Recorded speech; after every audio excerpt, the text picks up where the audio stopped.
حضرات، آپ سن رہے ہیں Rizvi network international Islamic website بفیض روحانی حضور علامہ و مولانا الحاج الشاہ حسین احمد رضوی رحمت اللہ علیہ۔ یہاں یوٹیوب پر جو بھی چیز اپلوڈ ہوتی ہے اس سے ہمارا مقصد اور مشن ایک ہی ہے کہ مسلک و مذہب کا تحفظ ہو، لوگ اپنے بزرگوں کے عقائد و افکار سے وابستہ رہیں، اور بالخصوص نوجوان نسل جو روز بروز نجدی ملاؤں اور صلح کلیوں کی گمراہ باتوں کو سن کر اپنا ایمان، اپنا عقیدہ خراب کر رہے ہیں، وہ ان کو پہچان کر مسلک اعلیٰ حضرت کو سمجھیں اور اپنے ایمان کو بچائیں۔ اگر آپ حضرات بھی اپنے یہاں کی کوئی کانفرنس، جلسہ، کوئی پروگرام رضوی نیٹ ورک پر اپلوڈ کروانا چاہتے ہیں تو رضوی نیٹ ورک کے بانی جناب الحاج شیخ سجاد حسین رضوی سے رابطہ قائم کریں۔ What's app number 7887574416۔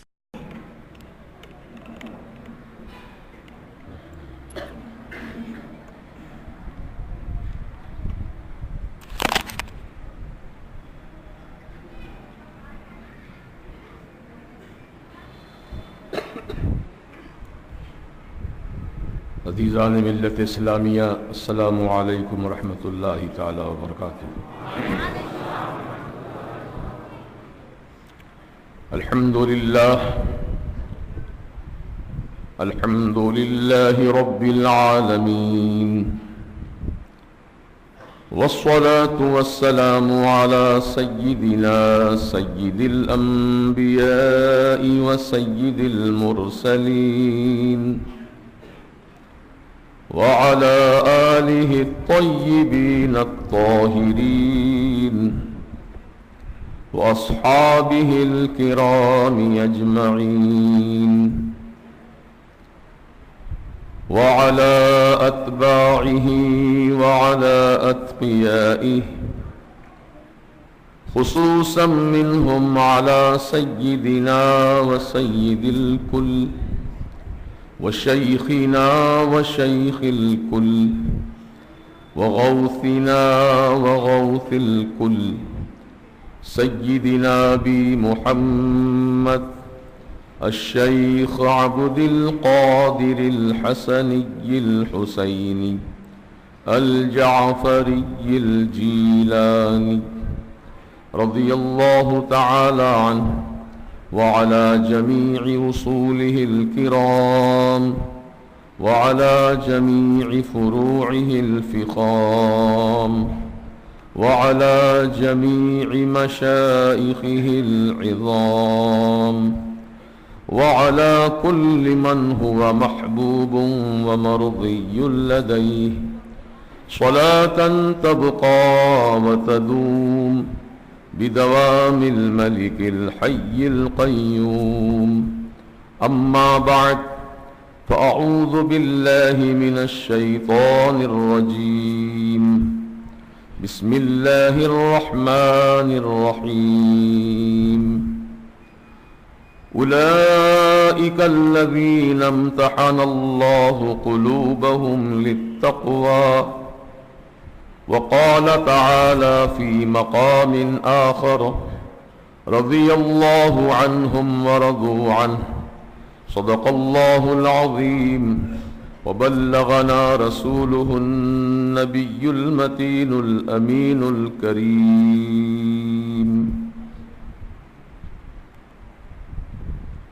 بادائے توحید کے متوالو، خدائے لم یزل کی بارگاہ میں سجدہ شکرانہ ادا کرنے والوں، چادر نبوت کے زیر سایہ پرورش پانے والوں، عظمت خلفائے راشدین و صحابہ کرام رضوان اللہ تعالی علیہم اجمعین کی مقدس محفل میں شرکت کرنے والوں، آئیے ہم سب مل کر عقیدت اور محبت کے ساتھ